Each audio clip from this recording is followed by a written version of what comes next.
Meu gêmeo e eu éramos inimigos até vermos nosso tio saindo da casa da mamãe às 4 da manhã toda noite. Eu dei o primeiro soco quando tínhamos 6 anos. Bruno quebrou meu braço quando tínhamos 8. Quando chegamos aos 15, nossos pais tinham gastado mais em contas de hospital do que em poupança para a faculdade. Éramos gêmeos idênticos que não conseguiam suportar respirar o mesmo ar. Mamãe costumava brincar que saímos brigando do útero, que o médico teve que nos separar antes que nos matássemos. Ela parou de brincar sobre isso depois que Bruno me jogou numa mesa de centro de vidro durante o jantar de Natal. Esse foi o ano em que fizemos 17 anos. O ano em que tudo mudou, embora ainda não soubéssemos. Nossa rivalidade não era alguma competição fofa entre irmãos. Era ódio genuíno, do tipo que faz você acordar com raiva e adormecer planejando vingança. Se eu tirava 10, Bruno falsificava minha lição para eu tirar 0. Se ele entrava no time de basquete, eu contava ao técnico sobre o remédio no armário dele. Sabotávamos encontros, destruíamos propriedades, espalhávamos rumores que arruinavam amizades. Nossa irmã mais nova, Júlia, aprendeu a se esconder no quarto quando estávamos os dois em casa. Papai se mudou quando tínhamos 14 anos. Disse que não conseguia mais ver os filhos se destruindo. Mamãe ficou porque alguém tinha que ficar, mas eu podia ver o cansaço nos olhos dela toda vez que tinha que nos separar. A noite em que tudo começou. Eu tinha 19 anos e estava em casa depois do meu primeiro semestre na universidade. Bruno tinha ido para a faculdade comunitária do outro lado da cidade, especificamente porque eu tinha escolhido a universidade. Conseguimos nos evitar por 4 meses, e voltar para casa nas férias de inverno parecia entrar numa zona de guerra. Mamãe me buscou na rodoviária sozinha, o que deveria ter sido minha primeira pista. Algo estava errado. Ela parecia mais magra, mais velha, com olheiras que a maquiagem não conseguia esconder. A viagem para casa foi silenciosa, exceto pelo rádio, e ela ficava checando o celular em cada sinal vermelho. Bruno estava esperando na entrada quando chegamos, encostado na caminhonete com os braços cruzados. Ele tinha deixado o cabelo crescer e feito uma tatuagem no antebraço, algum tipo de padrão geométrico que eu não conseguia distinguir do carro. Nos encaramos através do para-brisa e vi o mesmo ódio frio que eu carregava a vida inteira. Mamãe suspirou e disse que precisava ir ao supermercado, que obviamente era mentira para evitar estar lá quando inevitavelmente começássemos a brigar. Ela nos deixou parados a 6 metros de distância na entrada. O ar de dezembro tão frio que nossa respiração saía em nuvens. Nenhum de nós deu um soco. Apenas ficamos lá encarando, esperando o outro fazer o primeiro movimento até Júlia abrir a porta da frente e gritar que o jantar ficaria pronto em 1 hora. O momento se quebrou, e Bruno passou por mim entrando na casa, o ombro dele batendo deliberadamente no meu com força suficiente para me girar levemente. Peguei minha mala e o segui para dentro, já planejando como tornaria suas férias miseráveis. A casa parecia diferente, menor de alguma forma, e havia um cheiro parado no ar, como se as janelas não fossem abertas há semanas. Júlia me abraçou na cozinha e sussurrou que mamãe estava agindo estranho ultimamente, distraída e nervosa. Na primeira noite em casa, não consegui dormir. Meu quarto antigo parecia estranho depois de meses fora, e podia ouvir Bruno se mexendo no quarto ao lado. Por volta das 3 da manhã, ouvi uma porta de carro fechando. Levantei e olhei pela janela, esperando ver um vizinho chegando tarde em casa. Em vez disso, vi tio Ricardo subindo nossa entrada. Ele era irmão mais novo da mamãe, um cara que só víamos talvez 2 vezes por ano em reuniões de família. Estava vestido de jeans e jaqueta e estava usando uma chave para abrir nossa porta da frente. Vi ele desaparecer lá dentro, meu cérebro tentando entender por que ele estaria aqui às 3 da manhã com sua própria chave. Desci de mansinho e ouvi vozes na cozinha. Mamãe e tio Ricardo conversando em tons baixos. Não conseguia entender as palavras, mas a voz da mamãe parecia estressada. Fiquei no corredor, debatendo se deveria confrontá-los quando ouvi a porta do Bruno se abrindo lá em cima. Corri de volta e esbarrei nele no patamar. Ambos congelamos. E pela primeira vez, não estávamos nos olhando com ódio. Estávamos nos olhando com a mesma pergunta confusa. Bruno sussurrou: "Que diabos?" E eu dei de ombros. Ficamos lá ouvindo até ouvirmos tio Ricardo sair pela porta da frente por volta das 4:30. Mamãe subiu para o quarto e ouvimos a porta se fechar. Na manhã seguinte, no café da manhã, mamãe agiu completamente normal. Fez panquecas e perguntou sobre nossas aulas como se nada tivesse acontecido. Bruno e eu ficamos trocando olhares pela mesa, esse acordo não dito se formando entre nós pela primeira vez em nossas vidas. Depois do café, mamãe disse que tinha que fazer compras e saiu. No momento em que o carro dela saiu da garagem, Bruno se virou para mim. "Você também viu o Ricardo?" A voz dele estava cautelosa, como se não tivesse certeza se essa era alguma pegadinha elaborada que eu estava fazendo. Assenti e contei a ele que horas vi tio Ricardo chegar e sair. A mandíbula do Bruno se contraiu e ele disse que Ricardo estivera lá na noite antes de eu chegar em casa também. Mesma hora. Passamos aquele dia numa trégua desconfortável, mal falando, mas constantemente conscientes da presença um do outro. Naquela noite, ambos ficamos acordados. Às 3:15, ouvimos uma porta de carro. Encontrei Bruno no corredor e fomos para a janela dele que tinha vista melhor da entrada. A caminhonete do tio Ricardo chegou e assistimos ele usar a chave novamente para entrar na casa. A luz da cozinha se acendeu e ouvimos o murmúrio de vozes. Desta vez, Bruno desceu primeiro de mansinho e eu o segui bem atrás. Nos posicionamos no corredor onde podíamos ouvir melhor. Mamãe estava chorando baixinho e a voz do tio Ricardo era baixa e reconfortante. Não conseguíamos entender frases completas, apenas fragmentos. Não posso continuar fazendo isso, da mamãe. Tem que proteger do tio Ricardo. E se eles descobrirem da mamãe novamente? Bruno me olhou e sussurrou, caso. Dei de ombros porque parecia a explicação óbvia, mas algo parecia errado sobre isso. Tio Ricardo era casado com tia Linda. Tinha 2 filhos próprios. E a forma como mamãe estava chorando não soava romântica. Soava assustada. Ficamos lá até ouvirmos movimento, então corremos de volta para cima. Da janela do Bruno, assistimos tio Ricardo sair às 4h20. Ele ficou sentado na caminhonete por alguns minutos antes de ir embora, e pudemos vê-lo no telefone, digitando furiosamente. Mamãe ficou na janela da cozinha assistindo ele ir embora, e mesmo de cima, pudemos ver como os ombros dela estavam tremendo. Na manhã seguinte, Bruno me encurralou no meu quarto antes do café da manhã. Precisamos descobrir o que está acontecendo. Foi a primeira vez que ele voluntariamente falou comigo sem um insulto em provavelmente 15 anos. Concordei porque o que quer que estivesse acontecendo estava claramente machucando mamãe. E apesar de tudo, nós dois a amávamos. Fizemos um plano de vigiar a casa naquela noite com nossos telefones prontos para gravar. No café da manhã, mamãe parecia exausta, como se não tivesse dormido nada. Ficava checando o telefone e se assustando com cada notificação. Júlia perguntou se ela estava bem e mamãe gritou com ela. Então, imediatamente se desculpou e saiu da mesa. Naquela noite, Bruno e eu ficamos acordados na sala com as luzes apagadas. Dissemos à mamãe que íamos a um cinema tardio, então entramos de volta pela porta do porão. Nos posicionamos atrás do sofá, onde podíamos ver a porta da frente e a entrada da cozinha. Às 3h10, bem na hora, ouvimos a caminhonete do tio Ricardo, a chave na fechadura, mamãe aparecendo de cima no roupão. Eles foram para a cozinha e nós rastejamos mais perto, meu telefone já gravando áudio. Desta vez, ouvimos mais. Tio Ricardo estava dizendo algo sobre checar as contas e garantir que eles não rastreassem. Mamãe disse, e as crianças? E tio Ricardo respondeu, eles não podem saber, especialmente os gêmeos. Bruno e eu nos olhamos e pude ver minha própria confusão refletida no rosto dele. Isso não era um caso. Era outra coisa. Algo que envolvia dinheiro e sigilo e especificamente nos manter no escuro. Continuamos gravando enquanto conversavam por mais de 1 hora. Tio Ricardo mencionou alguém chamado Victor, que disse que estava ficando desconfiado. Mamãe disse algo sobre a papelada e se eles auditassem. Tio Ricardo a tranquilizou dizendo que ficaria tudo bem, que ele tinha cuidado de tudo do lado dele. Antes de sair, ele disse, mais 3 meses e estamos livres. Depois que tio Ricardo saiu, Bruno e eu voltamos escondidos para o quarto dele e ouvimos a gravação 4 vezes, tentando juntar o que tínhamos ouvido. Parecia algum tipo de fraude financeira ou desfalque. Mamãe e tio Ricardo estavam envolvidos em algo ilegal, algo que estavam desesperadamente tentando esconder. Bruno abriu o Facebook do tio Ricardo e começou a rolar pelas fotos dele. Ele trabalhava como contador numa firma de médio porte no centro. Mamãe trabalhava em recursos humanos num hospital. Nenhum trabalho parecia envolver o tipo de lavagem de dinheiro ou fraude que eles claramente estavam discutindo. No dia seguinte, liguei para papai pela primeira vez em meses. Nos encontramos num café e perguntei diretamente se mamãe tinha problemas de dinheiro. Ele pareceu surpreso e disse que não que ele soubesse, que o acordo do divórcio havia sido limpo e ela tinha ficado com a casa quitada. Ele perguntou por que eu estava perguntando e inventei algo sobre ela parecer estressada. Papai disse que mamãe sempre foi reservada com dinheiro, que mesmo quando eram casados, ela mantinha contas separadas que ele nunca viu.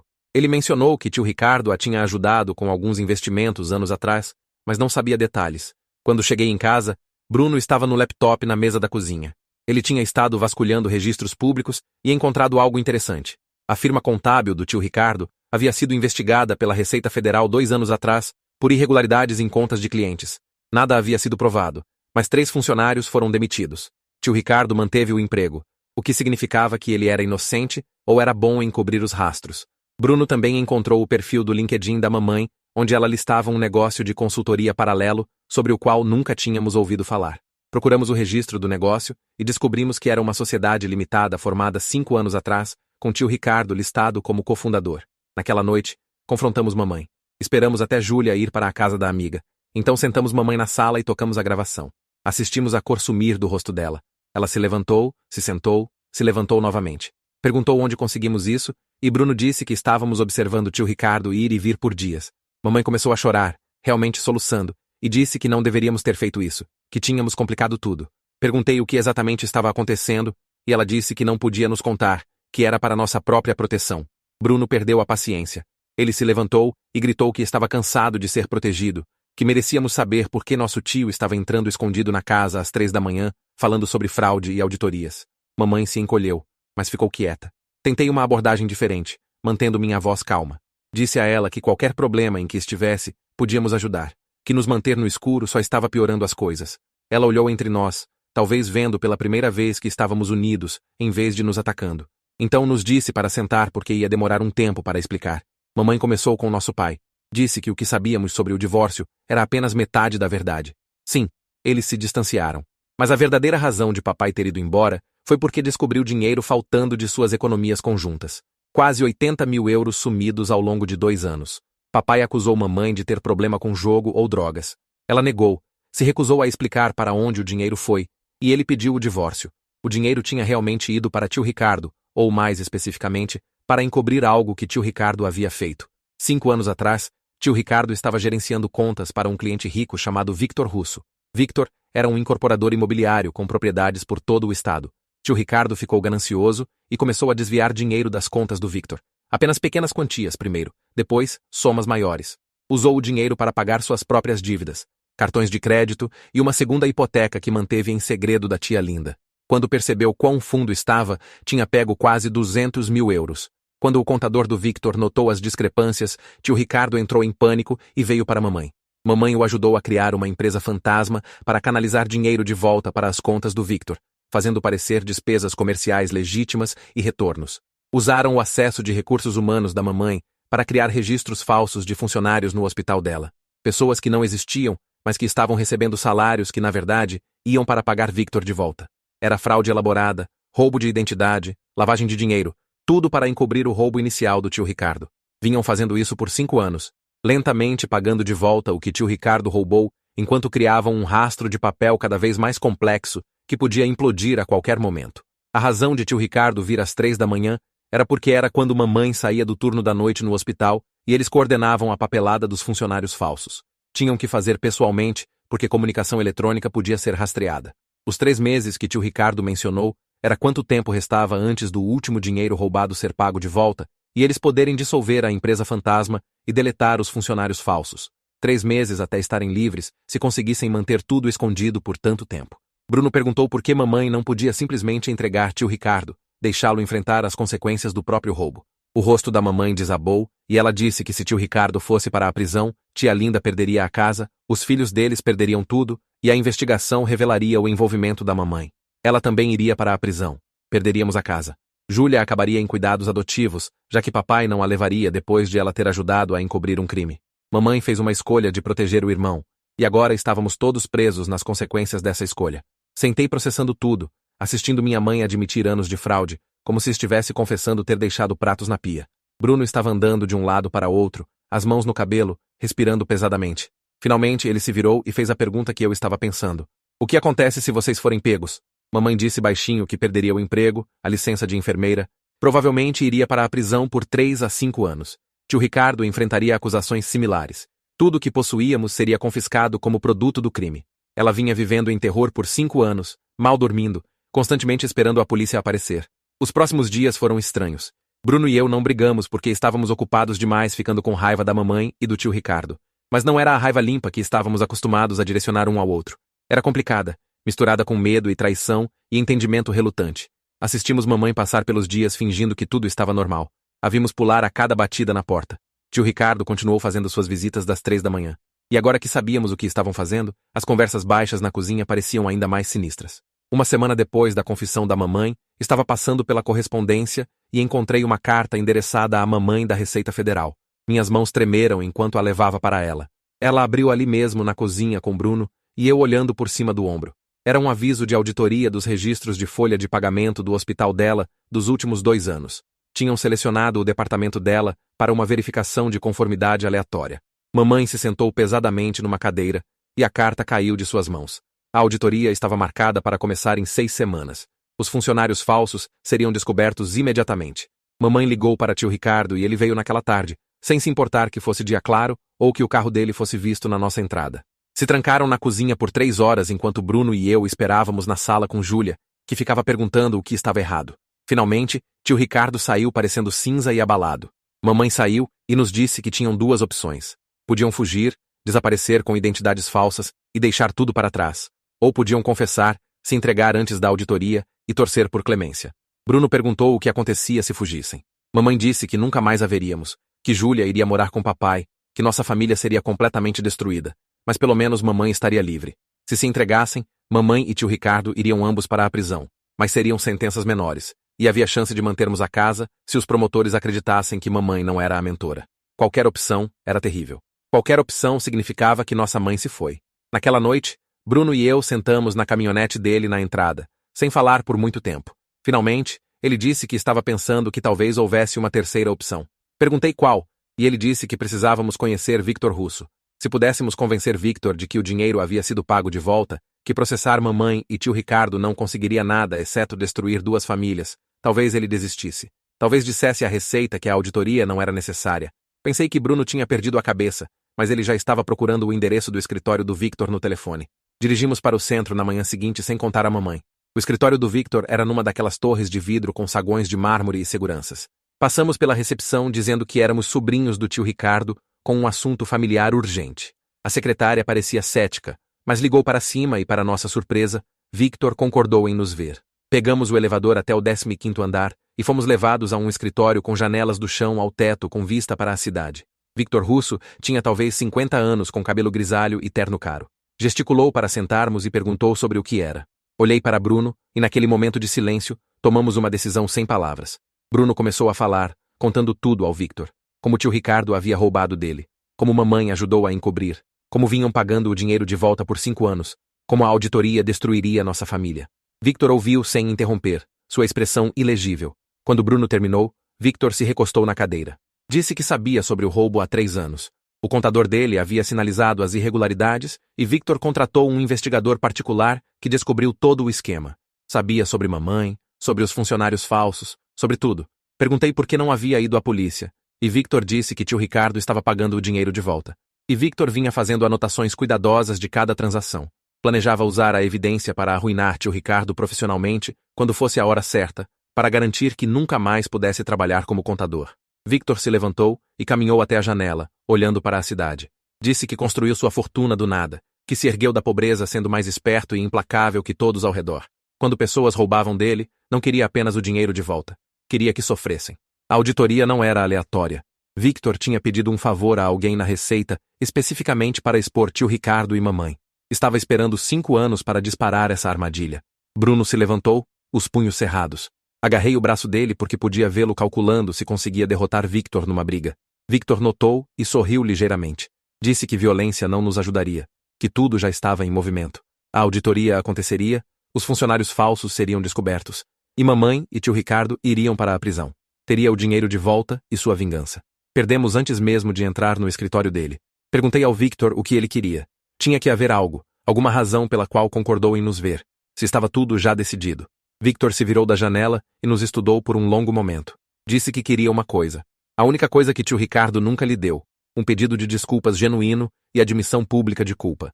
Se tio Ricardo escrevesse uma confissão detalhada, assinasse na frente de um tabelião e entregasse voluntariamente sua licença de contador, Victor cancelaria a auditoria. Consideraria a dívida paga, não apenas financeiramente, mas moralmente. Bruno perguntou por que isso importava. Por que uma confissão seria suficiente quando Victor podia ter mamãe e tio Ricardo presos? Victor disse que prisão não machucaria tio Ricardo tanto quanto ruína profissional. Toda a identidade do tio Ricardo estava construída em ser um contador bem-sucedido, em ser o esperto que gerenciava dinheiro de outras pessoas. Tirar isso, forçá-lo a admitir que era um ladrão e fraudador, isso o destruiria mais completamente que uma cela de prisão. E mamãe seria poupada, o que Victor disse estar disposto a fazer porque ela estava protegendo o irmão, não se enriquecendo. Saímos do escritório do Victor com seus termos. Tio Ricardo tinha 1 semana para entregar a confissão ou a auditoria procederia como planejado. Dirigimos direto para a casa do tio Ricardo e fizemos ele e tia Linda sentarem enquanto explicávamos tudo. Tia Linda não tinha ideia sobre nada. Gritou com tio Ricardo, perguntando como ele podia ser tão estúpido e egoísta. Os filhos deles desceram para ver sobre o que era a gritaria, e tivemos que sair enquanto a família implodia. Os próximos 3 dias foram caos. Tio Ricardo se recusou no começo. Disse que preferia ir para a prisão a se humilhar com uma confissão. Mamãe implorou, lembrando que a liberdade dela dependia disso. Tia Linda pediu separação e levou as crianças para a casa da mãe dela. Tio Ricardo apareceu na nossa casa ao meio-dia bêbado, dizendo que a vida dele estava acabada de qualquer jeito. Bruno e eu fisicamente o arrastamos para o chuveiro e o forçamos a ficar sóbrio enquanto mamãe fazia café. Finalmente, no quarto dia, tio Ricardo concordou. O levamos ao escritório do Victor, onde um tabelião estava esperando. Tio Ricardo escreveu uma confissão detalhando cada euro que roubou, cada funcionário falso, cada transação fraudulenta. Assinou com caligrafia trêmula. Victor leu, acenou e fez uma ligação ali mesmo. O ouvimos dizer a alguém na Receita que a auditoria no hospital da mamãe não era mais necessária, que havia resolvido a questão internamente. A ligação durou menos de 2 minutos. 5 anos de terror terminaram com uma breve conversa telefônica. Victor se levantou e disse ao tio Ricardo que ele tinha 24 horas para entregar sua licença de contador ao Conselho Estadual. Se não fizesse, Victor liberaria a confissão para a polícia. Tio Ricardo acenou entorpecido. Quando nos viramos para sair, Victor disse mais uma coisa. Disse à mamãe que lamentava que ela tivesse sido puxada para a bagunça do irmão, que podia ver que estava tentando fazer a coisa certa numa situação impossível. Esperava que fosse mais cuidadosa sobre quem tentaria proteger no futuro. Mamãe apenas acenou, exausta demais para palavras. As consequências foram quase piores que o crime. Tio Ricardo entregou sua licença e teve que explicar à firma por que estava repentinamente saindo. Suspeitaram de algo, mas não puderam provar nada sem a cooperação do Victor. Tia Linda pediu divórcio e conseguiu guarda total das crianças. Tio Ricardo se mudou para um apartamento pequeno e arrumou emprego como gerente de supermercado. A carreira que passou 15 anos construindo se foi, e todos no círculo profissional sabiam que algo aconteceu, mesmo não sabendo detalhes. Mamãe manteve o emprego porque a auditoria foi cancelada antes de começar. Então, os funcionários falsos nunca foram oficialmente descobertos. Ela dissolveu a empresa fantasma e deletou todos os registros fraudulentos, cobrindo os rastros uma última vez. Mas estava diferente depois, mais quieta, se assustando menos com sons, mas sorrindo menos também. Vinha carregando culpa esmagadora por 5 anos, e agora foi substituída por um tipo diferente de peso. Sabendo que escapou enquanto a vida do irmão desabou. Bruno e eu tivemos que recalibrar todo o nosso relacionamento. Passamos 19 anos como inimigos, e de repente, passamos por essa experiência intensa juntos. O ódio ainda estava lá, arraigado como memória muscular, mas estava misturado com outra coisa agora. Trabalhamos juntos, protegemos mamãe juntos, enfrentamos Victor Russo juntos. Não nos tornamos melhores amigos repentinamente, mas paramos de ativamente tentar nos destruir. 2 meses depois, Bruno e eu estávamos de volta às nossas respectivas escolas. Mandávamos mensagens às vezes, apenas coisas práticas sobre mamãe ou Júlia. Nada profundo, mas era comunicação, o que era mais do que tínhamos antes. Durante as férias de primavera, acabamos no mesmo bar no centro sem planejar. Nos vimos do outro lado do ambiente. E em vez de sair ou começar uma briga, acenamos. Bruno veio até onde eu estava sentado e tomamos uma cerveja juntos. Não falamos sobre o que aconteceu, mas não precisávamos. No verão seguinte, mamãe nos sentou e disse que estava vendo um terapeuta. Queria entender por que fez a escolha de ajudar tio Ricardo, arriscar tudo por alguém que foi tão imprudente. O terapeuta a ajudou a ver padrões da infância. Como sempre protegeu o irmão mais novo, como os pais fizeram disso o trabalho dela. Estava aprendendo a estabelecer limites, entender que proteger pessoas, às vezes, significava deixá-las enfrentar consequências. Se desculpou conosco por colocar nossa família em risco, pelos anos de estresse que testemunhamos sem entender. Bruno e eu acabamos em terapia também, separadamente. No começo, minha terapeuta perguntou por que achava que meu irmão e eu tínhamos nos odiado tão intensamente. Sempre assumi que era como gêmeos eram, alguma coisa de competição evolutiva. Mas ela me pressionou a cavar mais fundo, e lentamente percebi que estávamos brigando pela atenção da mamãe numa casa onde ela esteve distraída e aterrorizada por anos. Sentimos que algo estava errado sem saber o quê, e canalizamos essa ansiedade em nos destruir. Entender não apagou 19 anos de animosidade genuína, mas ajudou a explicar. Tio Ricardo nunca recuperou a carreira. Saltou entre empregos de baixo salário, mal conseguindo pagar pensão. Os filhos se recusaram a vê-lo depois de descobrir o que fez. Tia Linda se casou novamente 2 anos depois, com um dentista que tratava bem as crianças. Tio Ricardo mandou um cartão de Natal no primeiro ano depois de tudo acontecer. Mamãe olhou por muito tempo antes de jogá-lo fora sem abrir. Ela o salvou, e quase a destruiu. Terminou de protegê-lo de si mesmo. 3 anos depois daquela noite, quando Bruno e eu vimos tio Ricardo saindo de casa pela primeira vez, estávamos na formatura do ensino médio da Júlia. Ela fez um discurso sobre resistência e família, sobre como as pessoas que você ama podem surpreendê-lo quando as coisas ficam difíceis. Olhou direto para Bruno e mim na plateia, e ambos sabíamos que estava falando sobre nós. Depois da cerimônia, Bruno e eu ficamos em lados opostos do estacionamento, longe o suficiente para fingir que não estávamos juntos, perto o suficiente para a mamãe tirar uma foto com todos os 3 filhos. A foto fica na lareira da mamãe agora. 3 crianças que sobreviveram ao crime da mãe. 2 gêmeos que aprenderam a parar de tentar se matar. Uma família que quase implodiu, mas se manteve unida através de pura vontade teimosa. Não somos próximos, Bruno e eu. Provavelmente nunca seremos, mas também não somos mais inimigos. Somos irmãos que conhecem as piores qualidades um do outro, que se viram no fundo do poço, que enfrentaram um inimigo real juntos quando importava. Isso tem que contar para alguma coisa.